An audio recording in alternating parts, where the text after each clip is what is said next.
Good evening guys. Matutulog na lang sana ako, nakita ko yung dati pang video ni Pugong Biyahero na i-vlog niya yung matanda na 98 years old na may 7 asawa. Nakapito siya ng asawa. Anyways, kaya ko na interested na reaction yun kasi strong pa si Lolo. At alam mo kasi yung mga tao na hindi contaminated yung kinakain, talagang mabubuhay yun ng mahabang buhay, yung walang bitchin, walang magic sarap yung pagkain. Actually, yung lolo ko, namatay ang lolo ko when he was 96 years old or 92. Ang kinakain lang ng lolo ko, malimit niyang kinakain isda, tapos pag nagsabaw siya, lagyan lang niya ng tanglad at malunggay. Yun ang palagi niyang sinasabaw-sabaw-sabaw. Walang ibang inaano yung lolo ko, kundi kailangan may malunggay at tanglad yung sabaw niya. Pero walang bitsin yun ha, asin lang. Kaya nag-92 ang lolo ko, namatay siya ng old age. Walang sakit na kung anong sakit, kundi old age lang ang ikinamatay. Kaya ako napareact dahil yung lolo, imagine ka, 7 ang asawa niya at 5 ang anak niya.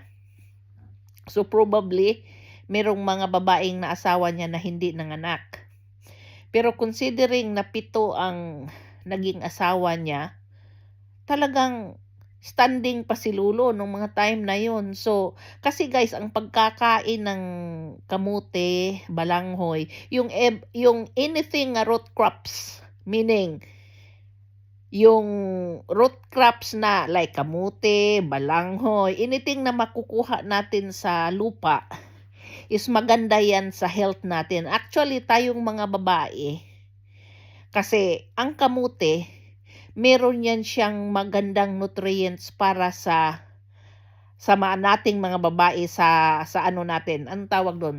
Sa mattress natin, maganda daw yung kamote.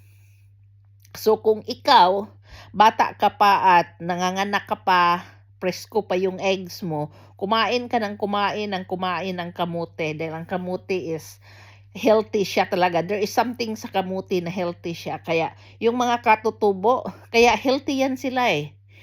At tayo lang naman dito sa kabihasnan ang malimit magkasakit dahil yung kinakain natin nilalagyan ng soy sauce, nilalagyan ng kung ano-anong sauce, may magic sarap pa, meron pang taba-taba, may lechon pa. So lahat ng kahilayan, lahat ng cause ng sakit, kinakain natin. Doon sa bukid, dahil limited lang yung pagkain nila, kundi kamuti lang, balanghoy, kamuti, balanghoy, karlang, gabi.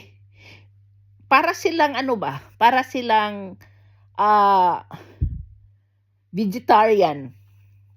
Ayun, bihirang-bihira sila makatikim ng isda dahil malayo sa dagat. So, vegetarian sila, kaya sila mahaba ang buhay. Kaya kung sino man yung gustong hahaba ang buhay, kumain kayo ng kamuti at kamuti, karlang, gabi. Kasi pag umuwi ako ng Pilipinas, guys, yun talaga ang hinahanap ko. Saging, kamuti, gabi. Kaya pagpunta ko ng market, ang dami ko nang dala pa uwi dahil yun ang gusto kong kainin. Kaya, yun, healthy kasi yun at nakakabusog talaga. Malala ko nung maliit pa kami, yun din ang kinakain namin dahil wala namang masyadong pambili ng minsan, nauubusan ng bigas. Malala ko yun si Lolo, merong kamuti, merong balanghoy, magsuman ng balanghoy, magputo ng balanghoy, mangunguha ng kamuti, meron pa yung magsaing ka ng mais na bigas, tapos saksakan mo, lagyan mo ng kamuti para magkalasa yung bigas. Naranasan ko yung hirap na yun, pero hindi naman ganon kahirap kay Krishna na umabot sa punto na siya talaga nag-uuling at siya mismo ang naghahakot ng mga mabibigat na kahoy. Pero mahirap din ang buhay ko nung araw. Kaya pag makita ko yan si Krishna, mostly sa nadaanan ko rin apart doon sa mag-uling at sa mag ng kahoy dito sa balikat.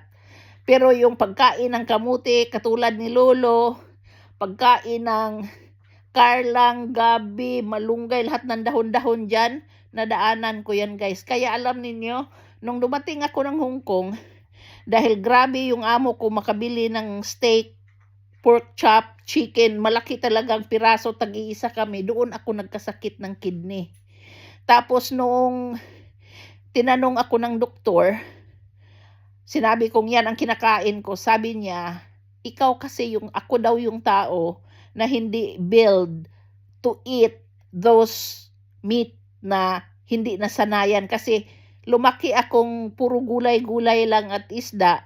And then pagdating ko ng Hong Kong, parang na-shock yung body ko ba, na puro na karne ang kinain ko. Kaya ako nagkasakit ng kidney, meron akong chronic kidney. Kaya, yun, malayo sa kidney problem ang mga nasa bundok, malayo sa mga sakit na cause talaga ng, lalo na yung cancer, malayo sila sa mga ganon. Kasi puro dahon-dahon at puro organic yung kinakain nila. So yun lang guys, napo-comment lang ako doon sa matanda. And thank you sa inyong lahat. Uulit-ulitin ko, thank you. Pangarap ko one day may matulungan akong baby at meron na akong isang baby. Noong isang linggo lang, nakatulong yung na monetize din yung Facebook ko. So nakatulong ako doon sa baby. Yun talaga ang unang tulong ko guys, na pinadala ko kusa sa isang batang hindi ko man kilala.